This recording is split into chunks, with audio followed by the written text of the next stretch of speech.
Good morning, class.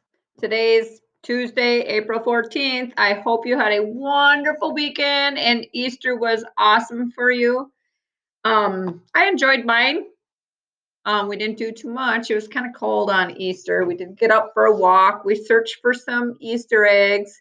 I actually saw the Easter bunny in town, and Henny Saturday he was riding on a trailer, and the fire department was like leading him around. So I got to wave at the Easter bunny. I even got a basket. Someone dropped a basket off at my house on Saturday, so I got to have some good chocolate candies. It was fun. Anyways, but we're going to start reading April Adventure. And we are on chapter 8. But in chapter 7, the kids went back to the park and they found the eggs. They were in the swan's nest. Why would the swans take the eggs? That's the question that I want to know. And how are they going to get them out of the swan's nest? 4 golden eggs in the swan's nest. How are they going to get them back? I know you can't just go into a swan's nest because swans can be very aggressive. But guess who has a great idea?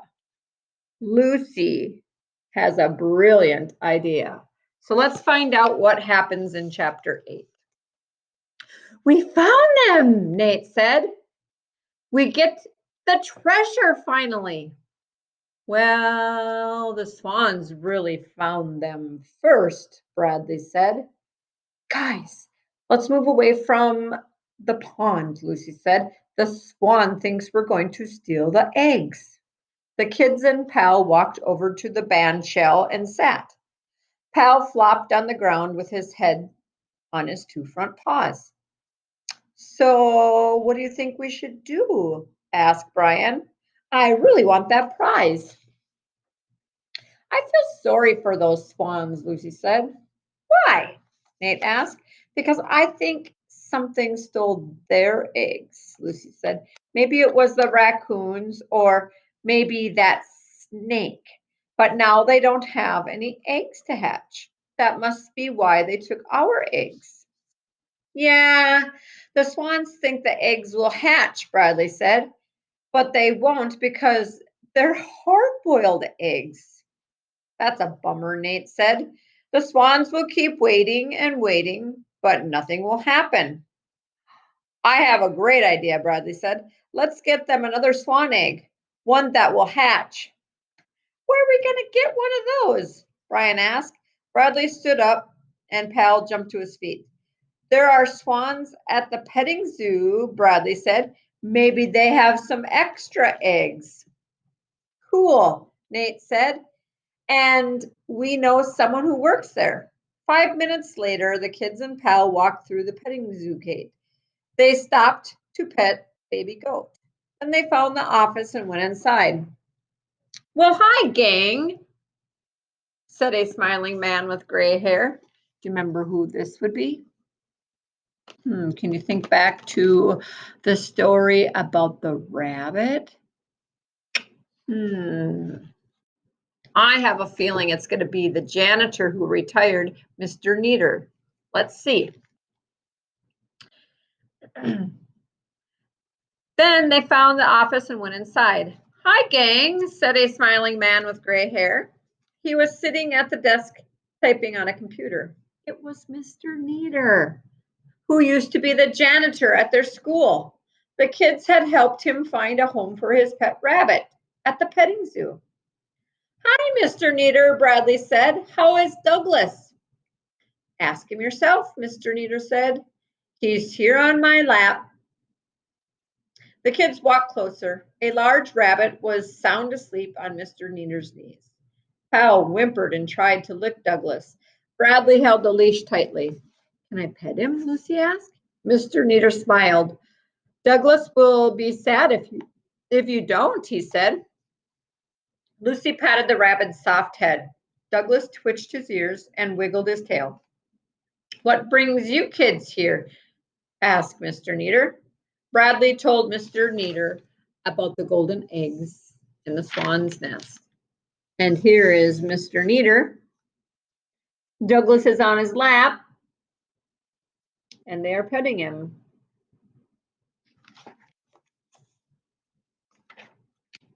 My goodness, that is a problem, Mr. Neater said.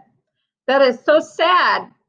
But a lot of wild birds lose their eggs to other animals who want to eat them. We were wondering if the petting zoo still has swans, Bradley said. Why, yes. We have a pair out in the barn, Mr. Neater said. Then he grinned. Say, I'll bet I know what you're thinking. You want one of their eggs, right? Do they have any eggs, Mr. Neater? Nate asked. Mr. Neater nodded. You bet. I think they have a bunch this season. Wow. Could we get one? Bradley asked. Let's go talk to Tom, our swan expert, Mr. Neater said. He put Douglas on the floor and stood up. Follow me. Mr. Neater led the kids and Pal into a small barn. The first thing they saw was a mother hen and a batch of yellow baby chicks. Over this way, Mr. Neater said. They followed him to the pen. Inside to the pen, two swans were lying on some straw. An open door led to an outdoor area with a small pond. The mama is the one with her head down, and there is her clutch of eggs. Now, that's a word that I didn't know before, a clutch of eggs. So they call swan eggs a clutch. Bradley gasped. Up close, the swans were really big. They were as white as snow, with orange beaks and bright, shiny eyes. Hi, Mr. Neater, a voice said. A young man walked over to the pen. He was wearing a dark green sweatshirt with the petting zoo patch on one sleeve. Hello, Tom, Mr. Neater said. He introduced the kids and Pal. Then he told Tom about the swans in the park. My friends here are hoping your swans won't mind giving them one of their eggs, Mr. Neater said. Well, I'm sure they won't mind, Tom said. In fact, they have too many eggs. They usually lay from 3 to 8, but this year we have 10. Tom entered the pen and spoke softly to the mother swan. Then he reached into the nest and pulled out 2 greenish colored eggs.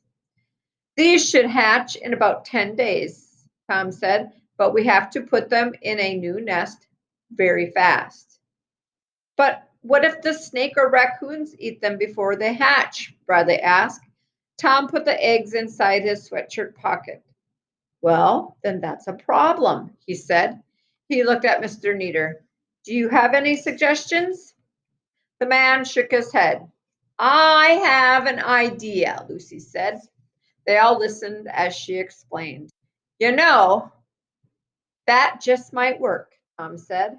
I'll meet you guys out front in 5 minutes. And here they are. Whoa, look at that swan's nest. It looks just like the ones that was at the park. Looks like a big tire. Tom has taken out an egg. The kids are looking on. And I wonder what Lucy's brilliant idea is. Well, we're not going to find out today. We'll find out tomorrow. Happy swans, hungry kids. All right. Until tomorrow, have a great Tuesday. Thanks. Bye.